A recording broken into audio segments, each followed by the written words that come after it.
یار دوستو، آج ہم قصہ سنانے جا رہے ہیں کہ تمہارا دماغ خراب ہو گیا ہے۔ اب رات کا وقت تھا، تمام لوگ محو استراحت تھے، صرف پہرے دار اپنے فرائض منصبی کی ادائیگی میں جاگ رہے تھے۔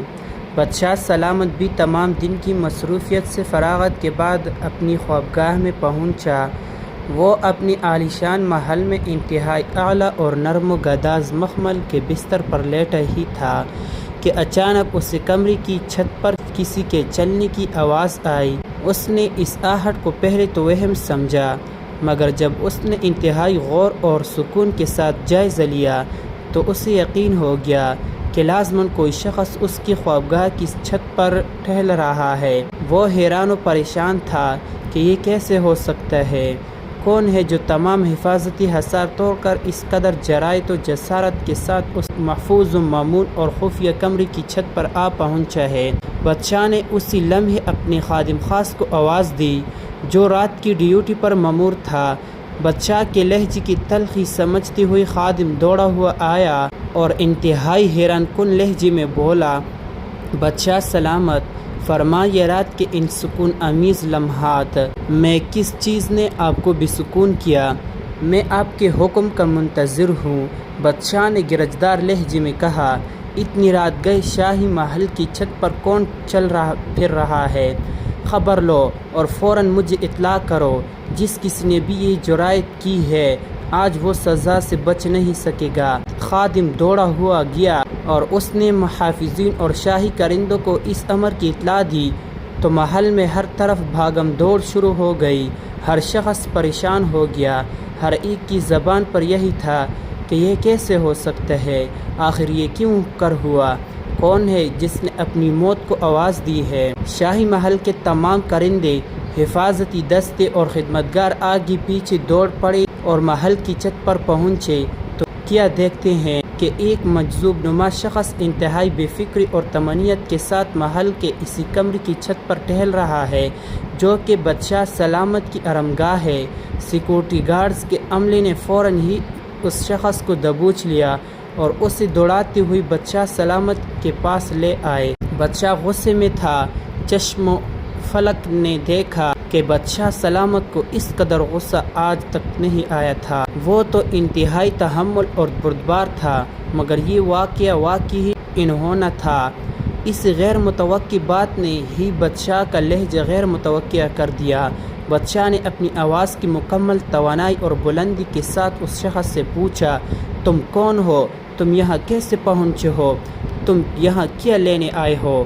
اور یہ کہ تمہیں شاہی محل میں داخل ہونے کی جرأت کیسے ہوئی؟ جہاں تک حفاظتی دستے کی کارکردگی کی بات ہے ان کی خبر میں بعد میں لوں گا، پہلے تم میرے ان سوالوں کے جواب دو۔ اتنے سارے سوالوں اور اس قدر سخت اور گرجدار لہجے کے باوجود اس مجذوب نے کسی قسم کی پریشانی، خوف یا گھبراہٹ کا اظہار کیے بغیر انتہائی دلجمی، شائستگی اور اطمینان اور متانت کے ساتھ جواب دیا، بادشاہ معظم، میں کوئی قاتل، ڈاکو یا چور نہیں اور نہ ہی کسی سازش کے تحت کسی بری نیت سے یہاں پہنچا ہوں۔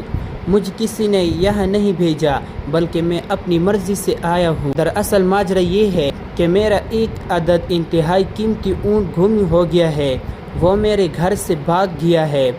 میں اس اونٹ کو تمام آبادی، جنگل، کھلیان اور کھیتوں میں ڈھونڈ چکا ہوں۔ میں نے کونا کونا چھان مارا ہے مگر اس کا کہیں بھی کوئی سراغ نہیں ملا۔ آخرکار میں نے یہی سوچا کہ صرف ایک جگہ باقی رہ گئی ہے اور وہ آپ کا شاہی محل ہے۔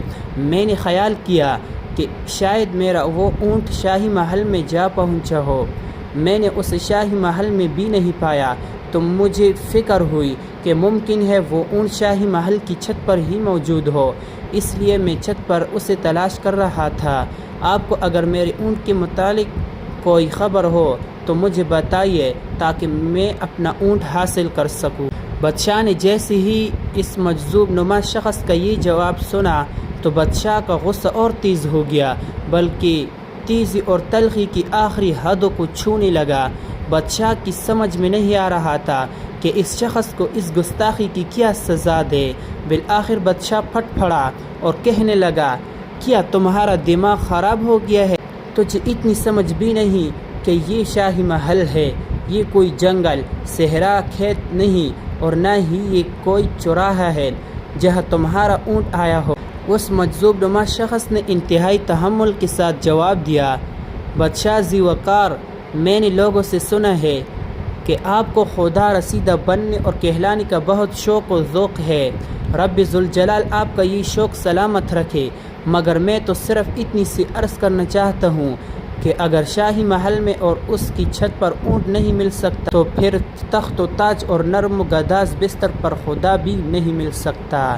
اس کے لیے فرش پر لیٹنا اور میٹھی نیند کو بدلنا پڑتا ہے، تب کہیں خدا کا قرب حاصل ہوتا ہے۔ بادشاہ اس شخص کی یہ بات سن کر سکتے میں آ گیا، اس کے قلب و ذہن میں ایک تلاطم برپا ہوا، اس کا تمام تر غصہ جاتا رہا، بلکہ اس کی آنکھوں میں آنسو آ گئے۔ وہ دل ہی دل میں کہنے لگا کہ اس شخص نے بات کھری بھی کی ہے، بہت بڑی بھی کی ہے۔ بادشاہ نے اس شخص کو انتہائی توقیر و تعظیم اور تکریم و احترام کے ساتھ رخصت کیا۔ وہ خود شاہی محل سے باہر جانے والے دروازے تک اسے رخصت کرنے آیا، مگر جب وہ اپنی خوابگاہ میں پہنچا تو نیند اس سے کوسوں دور جا چکی تھی۔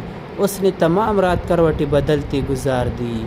اگر آپ کو ہماری ویڈیو اچھی لگی ہو تو ویڈیو کی لائک کیجیے اور چینل کو سبسکرائب کیجیے۔ جزاک اللہ۔